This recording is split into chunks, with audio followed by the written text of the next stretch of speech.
Distinction. Les lauréats du prix Bassim Entendez, les bâtisseurs de la Côte d'Ivoire moderne sont connus. Les acteurs de plusieurs domaines d'activité ont été honorés pour leurs efforts acharnés dans le travail. Littérature, Alpha Blondy et la galaxie reggae ivoirienne. C'est le nom du livre de la musique ivoirienne de 300 pages qui retrace une trajectoire reggae riche de plus de 40 ans d'histoire et de rastafarisme à l'ivoirienne. Et puis le Lions Club du Burkina Faso et de la Côte d'Ivoire scellent leur partenariat pour plus d'actions sociales, culturelles et écologiques.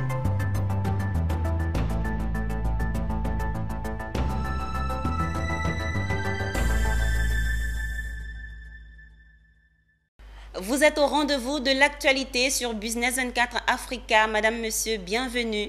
Débutons cette édition avec une note de distinction. Les prix Bassim Entendez, les prix des bâtisseurs de la Côte d'Ivoire moderne ont été décernés le week-end dernier à Abidjan. Ces prix distinguent des acteurs de développement de la Côte d'Ivoire, quelle que soit leur fonction ou leur domaine d'activité. C'était en présence de nos reporters Philippe Zabo et Doumbia Ayouba. Les lauréats des prix Bassim sont connus. Au nombre de 25, ils ont été distingués parce que leurs actions participent à l'édification de la Côte d'Ivoire de demain. Une Côte d'Ivoire unie, prospère et moderne.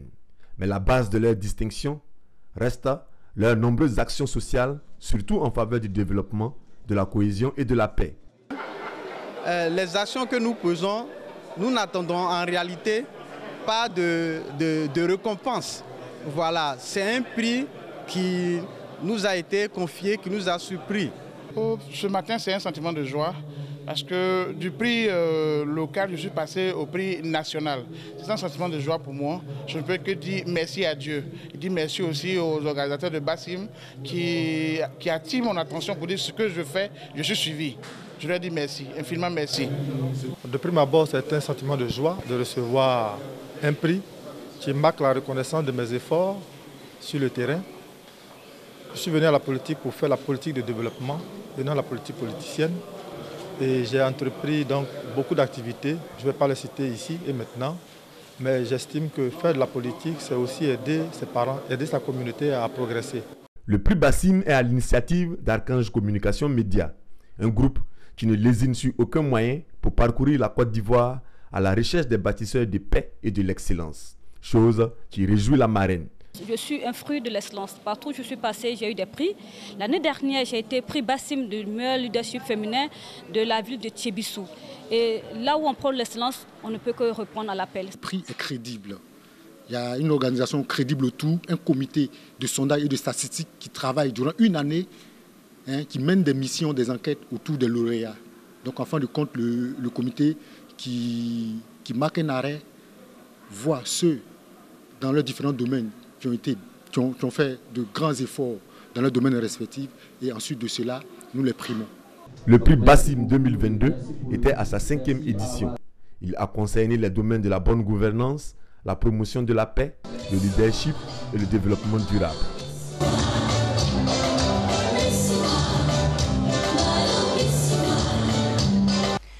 Poursuivons cette édition avec une note de littérature.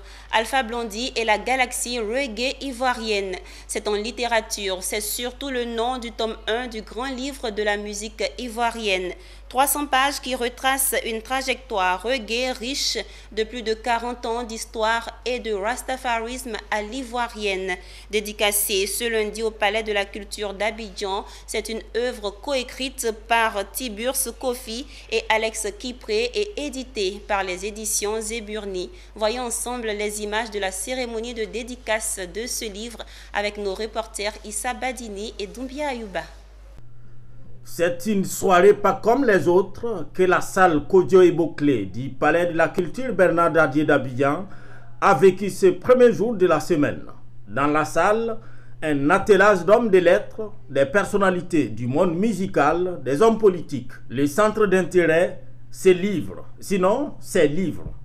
L'itinérant dans la nef de l'art et surtout le tome 1 du grand livre de la musique ivoirienne, Alpha Blondy et la galaxie reggae ivoirienne. Une œuvre qui retrace 40 ans d'histoire de l'univers reggae en Côte d'Ivoire au grand bonheur des Diamants et Paquet. C'est un très grand honneur qui est fait à cette musique, à la musique reggae. Que Dieu fasse qu'il y ait beaucoup d'autres personnes qui fassent du reggae, du bon reggae. Ok? Nous avons une mission et cette mission, c'est donner du bonheur, du plaisir à toutes les personnes épris d'amour et de justice et de paix. Merci aux écrivains. Merci au grand frère Tibius Kofi.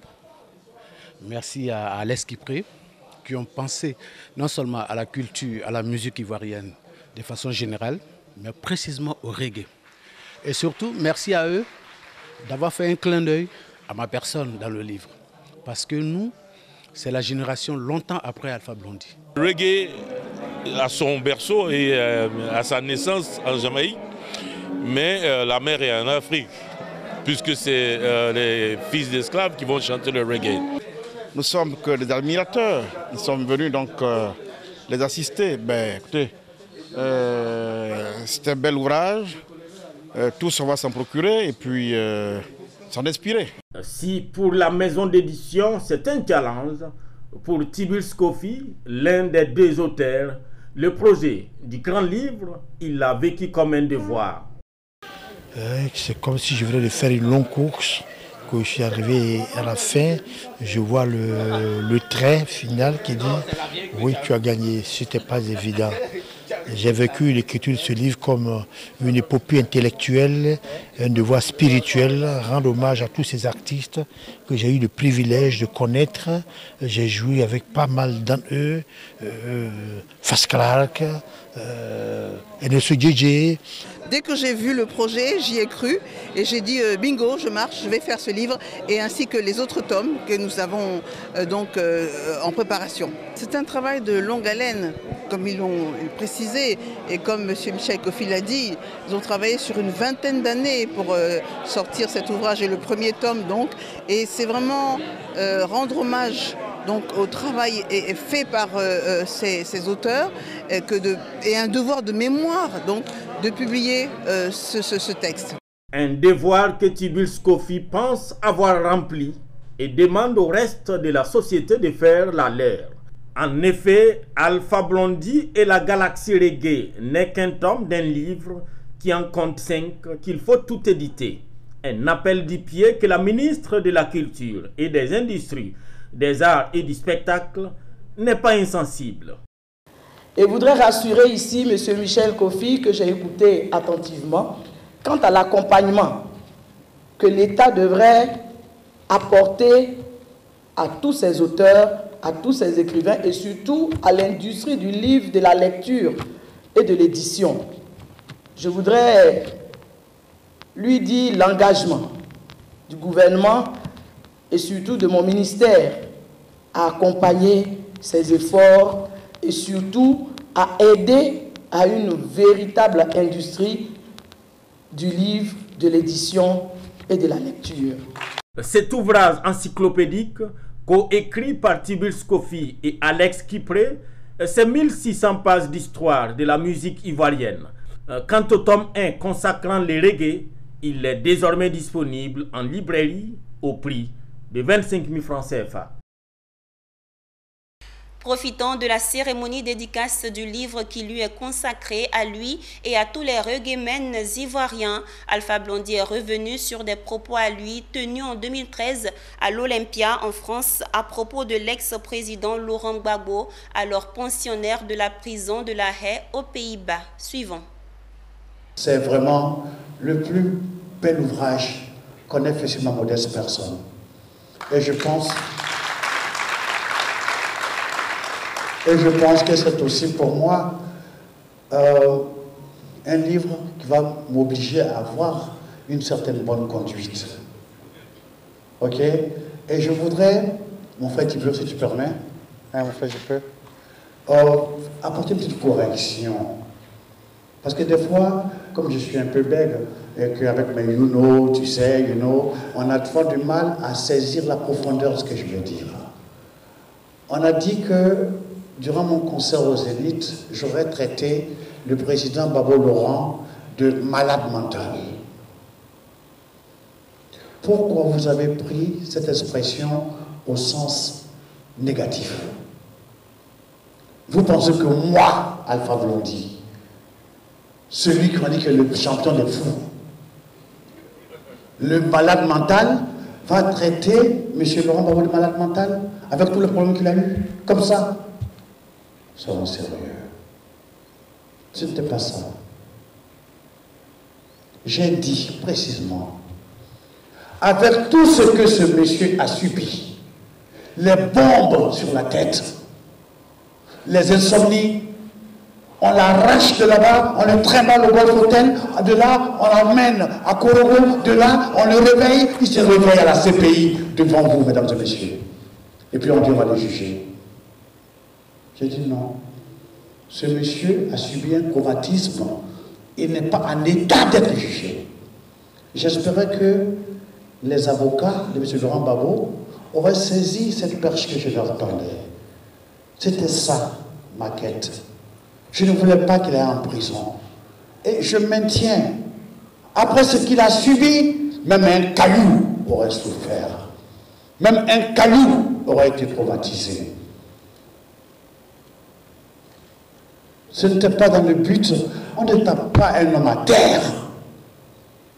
Et en plus, un monsieur qui m'a invité à sa table. Et j'ai tout donné par rapport à la paix en Côte d'Ivoire. On m'a insulté parce que dans la mission de paix, je ne voulais pas qu'il y ait cette putain de guerre. Ma grand-mère m'a trop bien éduqué pour me moquer d'un homme affligé. Tout autre chose à présent. Après la soirée des amoureux tenue en février dernier, la structure Bokoro Sagesse s'oriente vers la valorisation du salariat en célébrant le mérite de l'excellence des travailleurs qui se démarquent dans les entreprises. À cet effet, elle initie une soirée dénommée le Dîner des travailleurs du 30 avril au 1er mai, fête du travail. Plusieurs activités ludiques et éducatives sont prévues. Tima Traoré dans un commentaire de Konena Nourgo. Un salarié motivé, c'est une entreprise qui excelle. Il faut donc revaloriser le salariat, célébrer les travailleurs afin de redynamiser leur performance. Ce message s'adresse en général à tous les travailleurs et en particulier à toutes les entreprises qui veulent renforcer la cohésion et la motivation au sein de leur équipe. Le dîner en blanc du travailleur, prévu du 30 avril au 1er mai à l'hôtel Palm Club, vient répondre à ce besoin. C'est une initiative de Bokoro Sagesse, structure spécialisée en éducation financière. L'objectif est de redonner un souffle nouveau aux travailleurs à travers des activités ludiques, éducatives, notamment le panel inaugural. Donc lors de cette conférence aussi, on va parler des stratégies d'investissement, des techniques qui vont permettre aux salariés de savoir comment gérer leurs finances. Donc le but pour l'entreprise aujourd'hui, c'est d'amener ces salariés vers une nouvelle dynamique. Donc en redynamisant le salariat. Le premier ticket qu'on a donc concernera les salariés, les indépendants et les entrepreneurs, le ticket worker. Donc nous donnera droit à un accès au cocktail de bienvenue. Ensuite, on aura l'offre Start-up qui concernera cette fois 5 collaborateurs avec les accès qui sont indiqués là. Depuis des années, Bokoro Sagesse, spécialisée dans l'éducation financière, œuvre à fournir les différentes méthodes étape par étape à tous ceux qui aspirent à atteindre la liberté financière et qui veulent se bâtir la fortune de leurs rêves. C'est dans ce cadre que s'inscrit le dîner en blanc des travailleurs. Entreprises, start-up, salariés, travailleurs indépendants et entrepreneurs, tous sont attendus à ce rendez-vous. Cette soirée prendra fin par la remise de certificats aux participants. Une délégation des Lions du district 403 A3 du Lions Club du Burkina Faso était en visite en Côte d'Ivoire auprès de leurs confrères du Lions du district 403 A2 d'Abidjan. Une visite qui a débouché sur une signature de jumelage entre les deux clubs services en vue d'unir leurs forces pour plus d'actions sociales, culturelles et écologiques. Walter Kofi et Richard Akeke.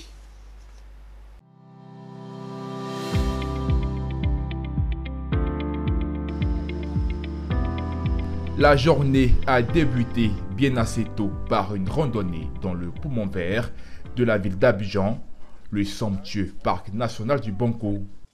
La délégation du Lions Club du district 403 A3 du Burkina Faso, accompagnée du Lions Club du district 403 A2 de la Côte d'Ivoire, a commencé sa marche dans l'arboretum du parc où ils ont eu droit à un cours sur la biodiversité.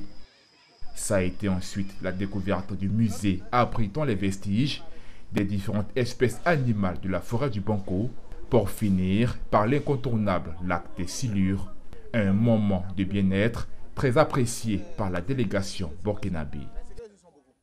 Étant ici présents, nous avons reçu l'information que les lions de la Côte d'Ivoire avaient fait beaucoup de réalisations au sein de ce parc, le parc Banco.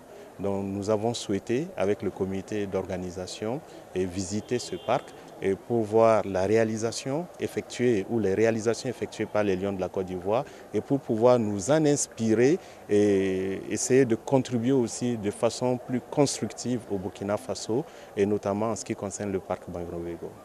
Après s'être oxygéné dans le parc national du Banco, les membres des deux clubs services se sont retrouvés un peu plus tard à la cérémonie de jumelage entre le district 403 A2 et le district 403 A3. Une autre convention de jumelage entre le club Abidjan, Océan et Ouaga Action Plus a aussi été signée lors de cette cérémonie. Des partenariats qui devraient aboutir à approfondir la collaboration entre les clubs services pour leurs actions communes dans le domaine médical, culturel et écologique. Elle devra aussi favoriser les actions sociales de grande envergure pour le bien-être de leur communauté. Seul, on va vite, mais à plusieurs, on va plus loin. Et ce jumelage nous permettra de faire des actions, de mener des actions encore plus loin en faveur de nos communautés les plus défavorisées. En nous joignant les deux districts, nous pourrons aller encore bien plus loin. Ça va être aussi dans le domaine du leadership. Et par leadership, nous visons essentiellement la formation. Nous allons mettre les ressources disponibles au Burkina Faso avec l'expérience d'une académie qui existe depuis des années à la disposition des amis lions de la Côte d'Ivoire. Et nous allons profiter aussi de la riche expérience de plusieurs officiels lions de la Côte d'Ivoire qui sont des formateurs de haut niveau pour venir renforcer les formateurs du Burkina Faso. Notons que le district 403 A2 se compose de 2536 membres, de 4 régions, dont 2 en Côte d'Ivoire, de 15 zones et de 101 clubs. Quant au district 403 A3 du Burkina Faso, il se compose de 1646 membres, 6 régions, 12 zones et 61 clubs. Toujours dans le cadre des activités des Lions Club, les membres du Lions Club Abidjan Filao ont initié 3 jours d'activités à Mans dans la région des 18 montagnes. Au cours de ce séjour, plusieurs œuvres sociales, notamment un don de sang de 300 poches, des dépistages du cancer du col de l'utérus, le diabète et une campagne de consultation et de prise en charge ophtalmologique. C'est à l'occasion de la 3e édition du festival Kanouko Pleu qui a réuni les fils et filles de la région et de la diaspora. Le résumé avec Mondésir Nascimento. Après plusieurs villes et régions du pays, c'est la région des 18 montagnes, précisément la ville de Mans, qui a reçu les membres du Lions Club Abidjan Filao. Ils s'y sont rendus à l'occasion de la 3e édition du festival culturel Kanouko Pleu, qui a rassemblé plus de 3000 festivaliers. Un créneau, selon eux, propice pour impacter directement les populations. 3 jours durant, ils ont procédé à des activités sociales inscrites parmi leurs causes mondiales. Plusieurs sites de la ville de Mans ont été réquisitionnés pour venir à bout des services du Lions Club Abidjan Filao. Il s'agit du CHR de Mans où s'est déroulé les consultations ophtalmologiques et le dépistage du diabète. Par ailleurs, le stade Léon Robert de Mans a accueilli les centres mobiles de vaccination contre la Covid-19, le dépistage du col de l'utérus et le don de sang avec un objectif de 300 poches. Avec satisfaction, le président du Lions Club Abidjan Filao, Jean-Yves Bini, s'est réjoui de la portée de cette action de son club. Aujourd'hui, le Lions Club Abidjan Filao, lors de la première édition, a déjà participé en faisant un don à la PMI de Mans d'une valeur de près de 3 millions, un don de matériel médical. Pour cette année, nous avons voulu axer notre action de service vers les populations directement en menant une vaste campagne de sensibilisation contre le diabète et de dépistage aussi. Alors les lions, ils sont avec nous depuis l'année dernière effectivement. C'est la deuxième fois qu'ils nous accompagnent. Monsieur Bino, le responsable, le président de Lyon, l'Alliance Filao, qui est un démembrement de Lyon, l'Alliance internationale. Toutes ces activités étant gratuites, les responsables du CHR de Mans, compte tenu de l'affluence, craignent recevoir plus de monde que prévu. Ils espèrent tout de même l'accompagnement des lions quant à la prise en charge des cas positifs. Lorsque j'ai échangé avec l'AS Club Abidjan Philaos, ils m'ont promis de nous épauler, de nous appuyer au niveau de la prise en charge. Les lions du club Filao ont profité de l'occasion pour offrir un repas aux festivaliers sur les monts Tonki. Parlons toujours de santé. La lutte contre le cancer du sein et du col de l'utérus se poursuit à l'intérieur du pays. La Jeune Chambre internationale de Boisflé, en collaboration avec ses filleuls, les organisations locales de contact de Bonon et de Zieunula, a initié une campagne sur la maladie. Cette campagne de sensibilisation est à sa 7e édition en faveur des femmes dans la région de la Maraoué. Charles Kouakou dans un commentaire de France Diomandé. En Côte d'Ivoire, les chiffres ne sont pas bons. Aujourd'hui, l'incidence du cancer du col de l'utérus avoisine les 26 par 100 000 avec 75% des cas détectés tardivement. Quant au cancer du sein, il est devenu un véritable problème de santé publique avec un taux de mortalité estimé à près de 75%. Cette maladie touche actuellement 12 000 personnes en Côte d'Ivoire et 2500 nouveaux cas sont enregistrés chaque année. Dans la région de la Maraoué, les clubs services de la Jeune Chambre internationale se disent interpellés, d'où la campagne de sensibilisation contre le cancer du col de l'utérus et du sein. Une action dans la région qui a voulu le soutien des filleuls de Bonon et de Zieunula, ainsi que des organisations AIBF, Nuribo, le district sanitaire de Boisflé et le programme national de lutte contre le cancer. La vice-présidente exécutive nationale de la JCI, Touré Myriam, a souligné que la lutte contre les cancers du sein et du col de l'utérus constitue un défi majeur pour l'organisation qui veut trouver des solutions au fléau et réduire les risques de mortalité chez les femmes. La Jeune Chambre internationale Boisflé a inscrit l'activité communautaire, le dépistage et la sensibilisation du col de l'utérus et du sein dans son programme.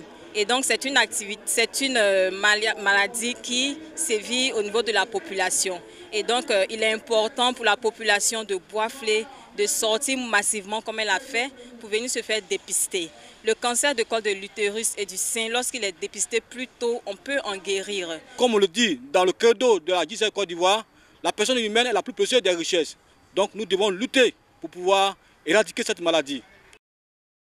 Présent à cette cérémonie, le président du conseil régional de la Maraoué, Zamblébi Zaouri Zéphirin, a affirmé sa volonté de soutenir la Jeune Chambre internationale de Boisflé pour l'atteinte de son objectif dans le cadre de la lutte contre cette maladie mortelle. L'opération a permis de découvrir 4 cas suspects du cancer, soit 3 cas au niveau de l'utérus et 1 cas au niveau du sein.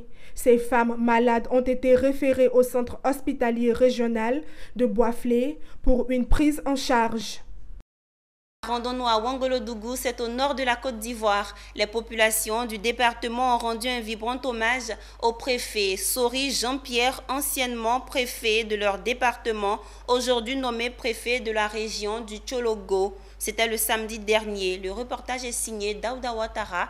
Il est commenté par Amidia Rassouba. Ils sont venus des 5 sous-préfectures que compte le département de Ouangolodougou pour rendre un hommage bien mérité au préfet Sori Jean-Pierre, anciennement préfet du département, promu préfet de région du Tchologo. Après 3 années au service dans le département de Ouangolodougou, l'homme est nommé préfet de région du Tchologo. Pour son mérite et son dévouement au travail, il a été honoré par l'ensemble des autorités administratives traditionnelles, élus, cadres, chefs de service, ainsi que les organisations de femmes et de jeunes. Aujourd'hui, c'est un grand jour, car nous célébrons un grand homme au grand cœur. L'occasion des funérailles d'un célèbre joueur de Coran qu'il n'a lui-même énoncé dans les mélodies de la corde de son vivant. Tes parents Yacouba doivent être fiers de toi. Ouangolo est fier de toi, nous-mêmes on est fiers de toi, le ministre est fier de toi, parce que Sori Jean-Pierre n'a pas été affecté à Ouangolo, il est venu en mission à Ouangolo.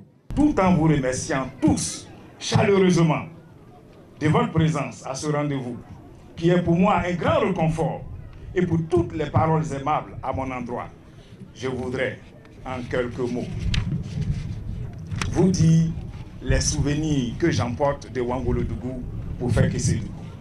Cette journée d'hommage s'est soldée par la remise des prisons au préfet Sori Jean-Pierre, une journée qui certainement restera sans doute à jamais gravée dans sa mémoire. Rappelons que cette cérémonie était placée sous le haut patronage du ministre Téné Birahima Ouattara et la présidence du ministre Adama Diawara.